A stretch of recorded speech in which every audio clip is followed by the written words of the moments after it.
Good morning, Alan. Right. What is the best part for you as a coach? I understand so many coaches do what they do for many reasons. What is your reason? What satisfaction do you get out of being a coach? I think one of the biggest ones is knowing that I'm on a life path that I set myself up for way back in 2008. And my life path basically came from a guy named Dr. Dennis Waitley. Dennis Waitley is one of those old school, been around motivational speakers. He was also a doctor, a therapist of many types. And one of the things that he said was, everybody's trying to do something with their life, but not everybody knows what it is. And I'm paraphrasing, of course, right? He said, if you don't know what to do with your life, here's an easy formula to use. And it relates to why I teach and why I do the things I do. He said, if you don't know what to do, just take your life, throw it in reverse. So instead of like living now until the day you die, think about what's it going to be like on the day that you die? Like you were dead, you were done, a little bit of a sad moment, but it's got some good feedback to it. It's worthwhile. You imagine yourself in the coffin, they're about to put you under, and everyone's showing up for your funeral. He said, how many people do you want showing up for your funeral? How many are going to line up to share a story about you? And what do you want those people to say?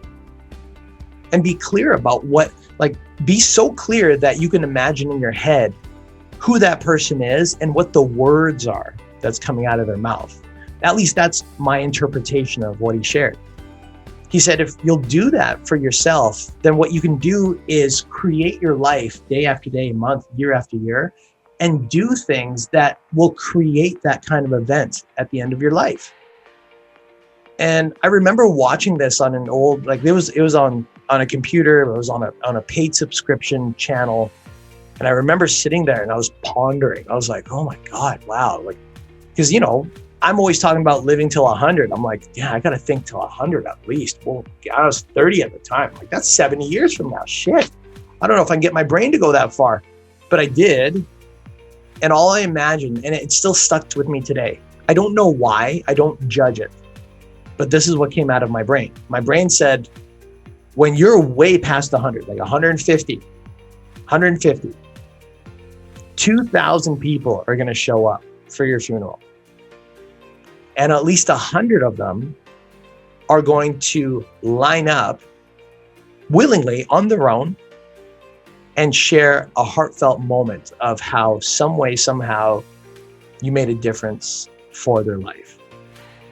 And I imagined women and men, like all sorts of people. And obviously I don't know who they all are right now. I'm writing the story of my life. But to answer your question of what do I get out of it? I get from my training that end goal. Because the day that I pass, I don't want to be known as just a guy who made sexy bodies. I don't want to be known as a guy who just did a bunch of stuff for him, whether that's trying to make a lot of money or trying to get some sort of fame, which I don't care for. I didn't want all of that. What I wanted was, or what I still want is, I want to know that something I'm doing for my life that's creating my living is in exchange for giving someone something more valuable than the money that they spent. Training is not cheap. It's an investment in your own self. Mm-hmm. So I want to feel good about how I make my living. And one of the best ways I've learned is when people walk down the street or when they message me on Facebook again after 5-10 years of not talking. I live for those moments when someone says, hey, Alan, we haven't talked in so long, but this is, excuse me, this is me. This is how I'm doing now. I want to thank you for blah, blah, blah, whatever that was. And it's not about me, okay? I want to say that really quick. Yeah, sure, I get a little bit of an ego boost. Hey, yeah, I did something good. But from doing something good, it's just very heartfelt. It's a heartfelt moment where I get to pat myself on the back and say, hey, that's another one in the list where you did something good for somebody. And being good at this, as simple as that sounds, it's a big deal for me. because I grew up in environments where people sometimes weren't so good, where they weren't so caring. And I remembered how empty that felt. And I remembered so well, so vividly, that I told myself, if I can change an environment where people cared more about each other and didn't just like woo-woo care, but they actually did something impactful, then I want to be the reason, I want to be the cause set in motion. I want to be the catalyst, or at least one of them, that puts people in a better place or points them in a better direction. So to answer your question with a long, detailed answer, that's what I get.